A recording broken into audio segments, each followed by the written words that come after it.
eat just anywhere. And I liked eating healthy. I studied agriculture, so why wouldn't I grow my vegetables and all those, or eat it and fruits? I knew the importance of all. What kept you for 9 years?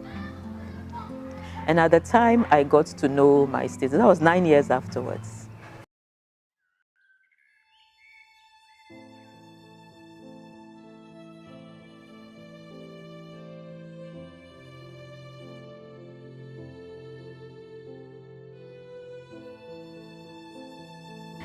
Hi, I am Elsie Aryeh, and I am HIV positive. It's 34 years now since the first case of AIDS was recorded in Ghana. And we've come a long way from that time. So many things have happened. Many people lost their lives because at that time there was no treatment. There was high stigma because everybody felt that once you have a positive status, that's the end. Sure death.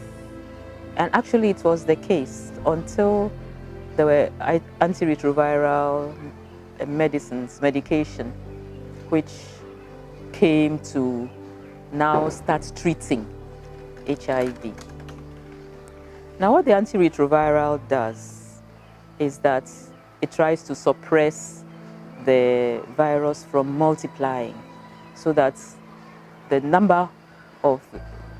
quantity of the virus in the bloodstream is reduced, so that the body's defense mechanism, the antibodies can fight it and sort of suppress it together with the medication.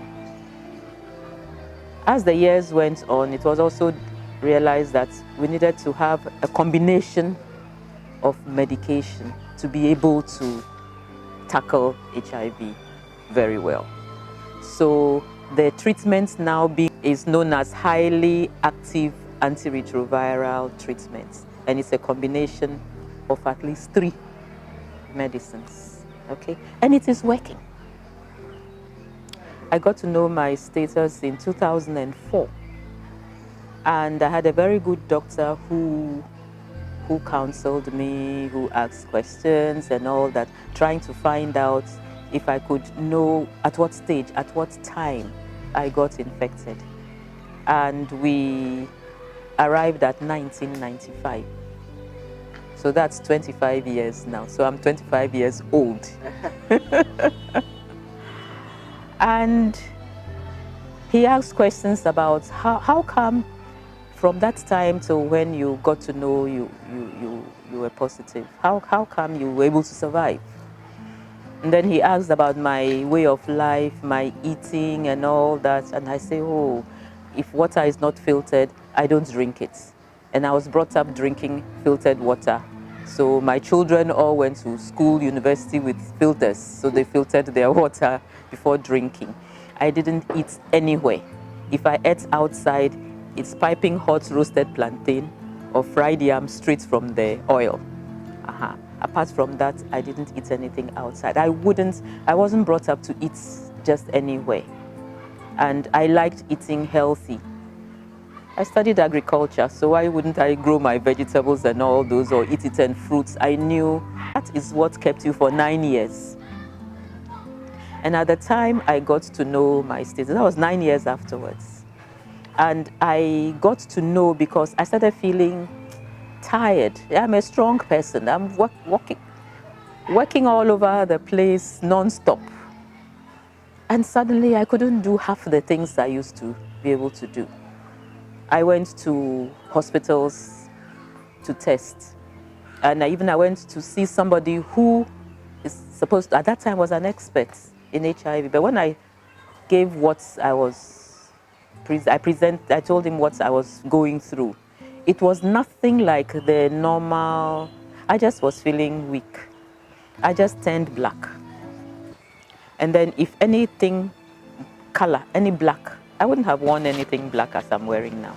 If anything black came near me, I'll feel as if there were insects walking along, crawling under my skin, biting, itching. You know, it was a horrible sensation. And That was all. And then when I went to take my bath, when I put soap on my body and I pour water on it, just like I had finished selling charcoal, black color. And if I should wear just black water passing through, going into down the drain. And if I should wear any white t-shirts, when I remove it, inside is all nice and black. So that was what I presented. And the doctor told me it was psychosomatic or something, and he told me it was in my mind and that sort of thing. Okay. But I realized I got tired easily. So I told myself, now let me go and check. What should I check? Okay, I'll check HIV first. Then I'll check hepatitis B. Then what else? Okay, let me start with this 2. And then after that, I'll know what's third thing to test. So this was easy for me. Where I was working, our clinic was downstairs. So I went down to test. I stepped in and I said, oh, I'm coming to test for HIV. And they said, oh. And Elsie, why? I said, oh, that's what all of us are supposed to do. So when I test, you also do your own test. So she just started, with the test. And then she got stuck there looking into the test kits. And she wouldn't tell me anything. And I knew it didn't take that long for the results to be, known. So I asked, what is it? And she kept on staring. So I also went to look. And then I started describing to her what I had seen. She burst into tears. And I said, what does that mean? And she was still crying. I said, oh, so does that mean it's a positive diagnosis? She didn't tell me yes or no. She just wept all the more. So I left, climbed the stairs. Well, the clinic was downstairs.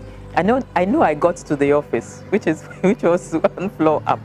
I don't know how I got there, but I felt I floated up. I got in there, and all that was in my mind, you are positive. How? How could you be positive? What could I do? And this was 4 p.m. I was just getting ready to drive home. 4 p.m. And then I remember that even my colleague had a relative who had tested positive some years ago, but she was okay. And she had even forgotten. So I went back to her and said, this other person who tested positive, what had she been doing? So I said, there's this doctor at Gonfanochi. So she gave me his number. I called him, and he said I should come and meet him at 6 p.m. because he was somewhere else. So I met him at home. And that was where he counseled me, and he said, oh, it's nothing. There is treatment and all those things, so don't worry and all that. And for me, that was, good news. But I was still worried. The scary thing was after I went to see him to test, and he checked. At that time, it was CD4 counts that we're taking. And you are supposed to put on medication where your CD4 counts is 200. Mine was 5. Mine was 5. And so I just said, what 5? And then he picked the phone and called another doctor and was trying to find out how to, what to do, how to start. Should he start with the second line, because 5. I mean, and he said, how is she? What is she? So she's sitting here in front of me, looking comfortable. So he said, okay, if she's looking comfortable and she's not showing anything, then just start her on the first line. So he counseled me a bit, and I did a few labs, and a week later, I was put on medication. And he said I should come in a month's time. When I went back in a month's time, I was 51. In fact, I was feeling, my CD4 counts had gone up to 51. I was feeling much stronger. I was okay. And I said, what, 51 from 5? Okay, then it means it's good. So that was how I continued. I started, and I was told there is treatment. You need to take it for the rest of your life. It will suppress the virus. It will give your body a chance to build up again, to recover and to build up. And that is all you need to do. Eat well, sleep, don't overwork, Well, that was the biggest thing for me. I don't know how not to overwork. Eat well, rest when you are tired and all that. And that was what I did. And I've been all right for so long. Right now, if I go to test with the test kits, they would say I am negative. I am undetectable. And I've been undetectable for many years. It means that I know I have the virus. I've been taking my medication religiously. I've adhered to everything I was told. And there's no way I can have AIDS.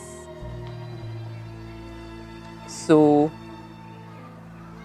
HIV has treatments. There is treatments for HIV. Many people are afraid. When they have a positive diagnosis, they are afraid. They don't want to go, they don't want people to know, they don't even want to go for medication. They just give up and they die. We're just chatting with some young people and told them about somebody. After getting a positive status diagnosis, she died 1 month later because she just refused. She gave up. She gave up even without trying.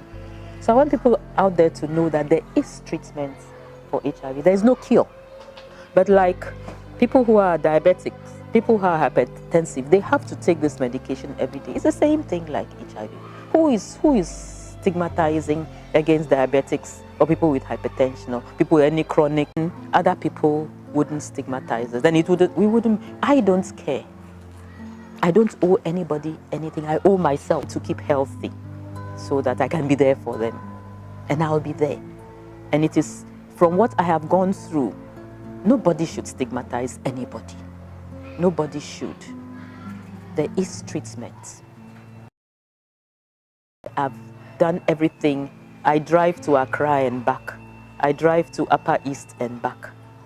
I do everything I used to do. What I didn't used to do was adhering to my medication, and I'm doing it's part and parcel of me. My children call me, remind me, oh, it's time. My grandson calls me and say, Brahma, alarm, meaning the alarm has sounded. So it's part of my life now. And I think it's something many of us need to hear and need to know. There's no need to be afraid of HIV. It's something we can handle. I've handled it, and I don't think why anybody else can't handle it. So we need to stop the stigma.